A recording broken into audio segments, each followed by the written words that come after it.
And welcome back. And we're moving into our second conversation for today with representatives of the Ministry of Public Service as we talk about Energy Week.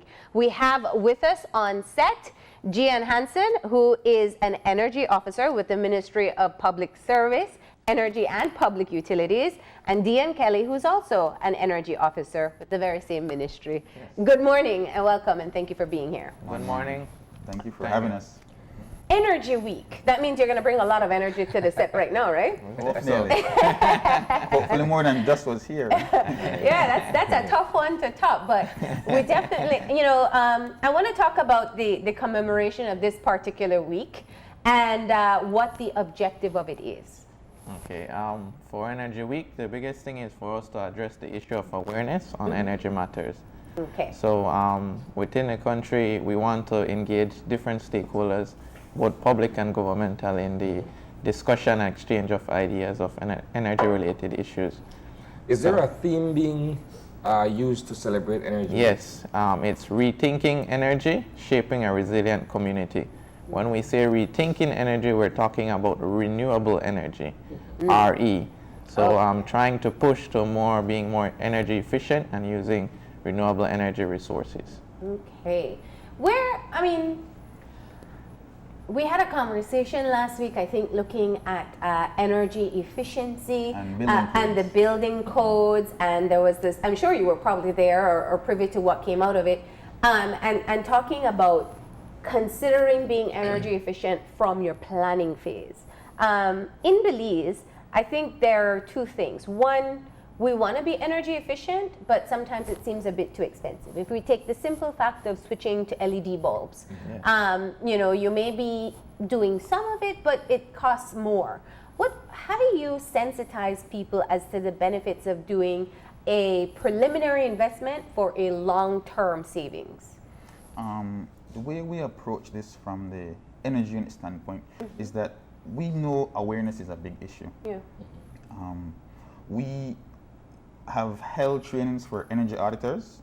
We actually invited the University of Belize, ITVET, different companies who actually engage in energy efficiency projects.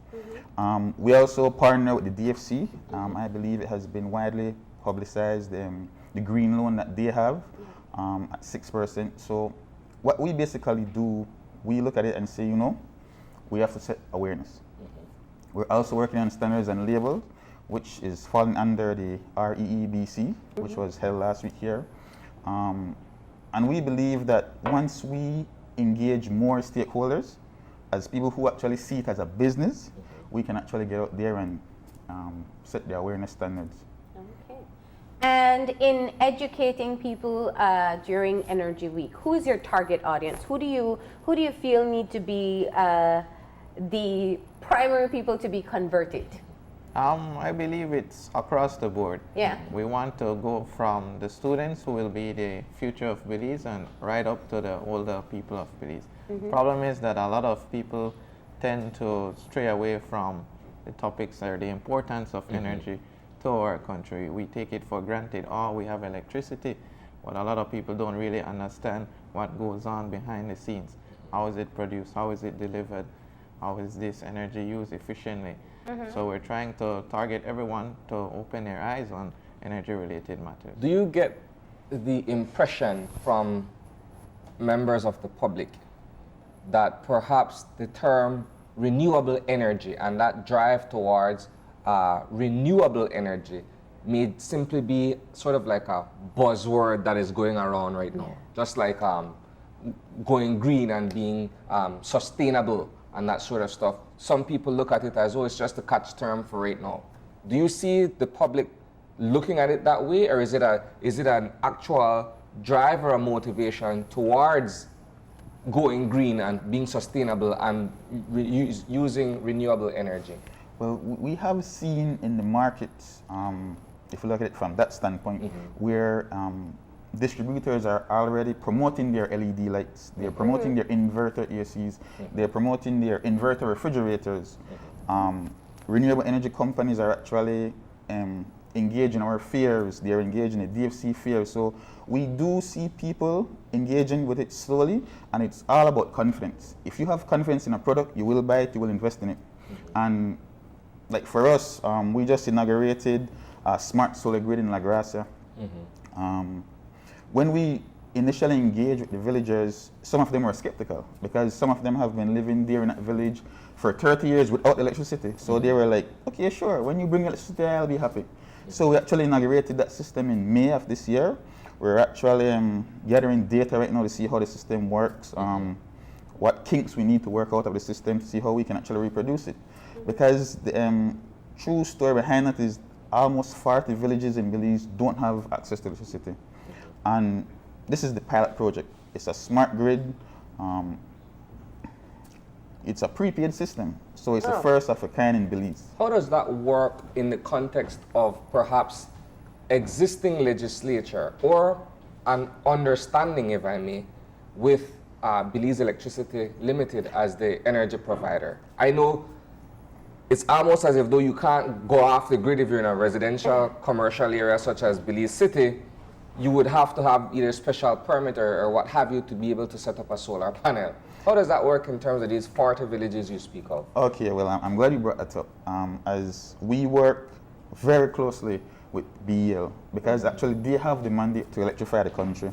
So with those 40 villages, we normally converse with BEL, asking them pretty much, where do you guys see yourself in the next 3 years? We look at the small term, the short term. And once they explain to us, listen, by 2020, this is our goal, and we say, okay, this is how we believe we can fit in, and we come to an agreement. Now, when it comes to the actual policies behind distributed generation, which you were alluding to, there is the bylaws. I believe it's still under consultation. So we believe that once the bylaws are set, more people will be engaged with renewable energy. Now, that's a very interesting question, because I think obviously there is electrifying your own home, and then there's also contributing back to the grid. Yeah. And we know we've had PUC discussing the consultations taking place there. When you have this particular week focused and having people be aware of how our individual actions and choices in terms of where we get our energy sources can impact the larger picture, what do you tell them in terms of our own changes we can make in our daily lives?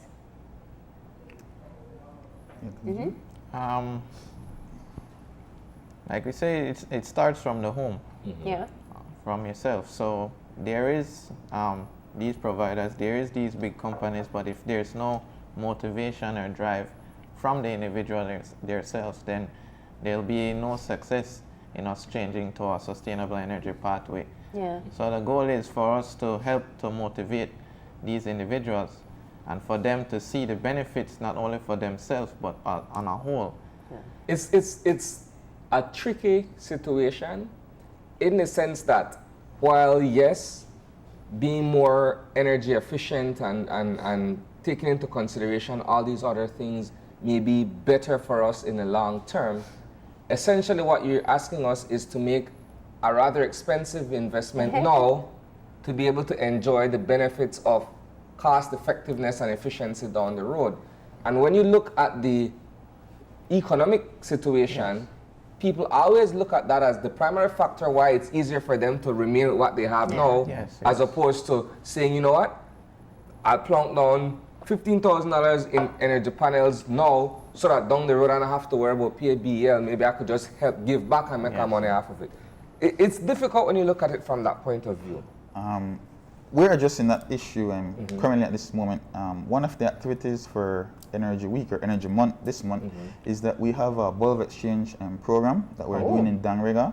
We're actually targeting the social rate customers. You know, if you use 60 kilowatt hours or less in a month, you become a social rate customer of BL. So the idea is to actually ask people to bring in their incandescent bulbs, their fluorescent bulbs, and we exchange it for a LED bulb.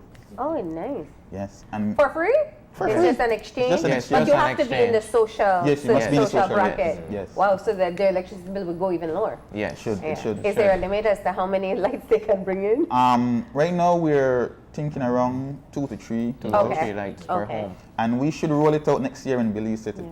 What's the difference? Tell us, explain to us, because you know, a light bulb is a light bulb, and we just look at the price. What's the difference between the energy consumption of the An incandescent. Yes, the versus LED an and LED. the Well, when it comes to incandescent bulb and an LED, the difference can incandescent is the one with the little spiral inside for Yes. people who Correct. don't Yes. know what that means. and that yeah. produce a lot of heat. Heat. Yeah, Yeah, it's heat. usually More it's heat the- than light. It's the Very bulbs hot. that get very, very hot Yes, too. very Yeah. warm. When you think about the difference between the wattage, it can range from 60 watts and you can compare it to 10 watts. That's 50 watts, so that's like 5 times the amount. But you still get the same amount of luminescence. Right? Yes, normally you get the same amount of It's luminescence. still as bright. It's still as bright, but then your bill is still as high Right. too. Yeah, So, yeah. so but now when you compare the compact fluorescents, there's a small difference, but then the longevity, if it's a high quality LED bulb, Yeah. it should last 2 to 3 times longer Longer than than the incandescent bulb. the Yeah. incandescent or the CFL. So that's one reason to be able to make the shift. And you also have to look on the lighting quality as well. So for your incandescent lights, it gives off that yellow glow, while you come to your LED lights, which will give you a very bright whitish light. And this So is the thing, right? Like when I have certain conversations with people who are into either like home decor, interior decorating, that type of stuff, they seem to be more in favor of the soft yellow light Yeah, okay. than what we call the medical lab light, which is the Yes, Bright, bright, white. Well, to address that issue, LEDs do come in the more Same warmer color. light now. Because the warmer light actually creates a more ambience. Yeah. Yes. If you have a Yes. restaurant, you Yeah. prefer the more warmer light. So Yeah. Correct. And they are sold in Belize because I do hate white lights and I use soft white Yes, LEDs. Soft Yeah. white Yeah. LEDs. so- Correct. it's all about looking around. Yeah. Yes. Yeah. Now, so that's one area where people can make changes. We also talk about reducing the amount of energy that you use. I know BL does this a lot with, you know, if you're going to use an AC, turn on a fan, use your timer, take off your lights, stop running your water. Why does this? I find that sometimes it's hard for us to connect our individual behavior with the larger picture. Why is it important for me to reduce the amount of energy that I use in my own home to be able to contribute to the larger good? When energy use, the simple fact is that the majority of Belizeans can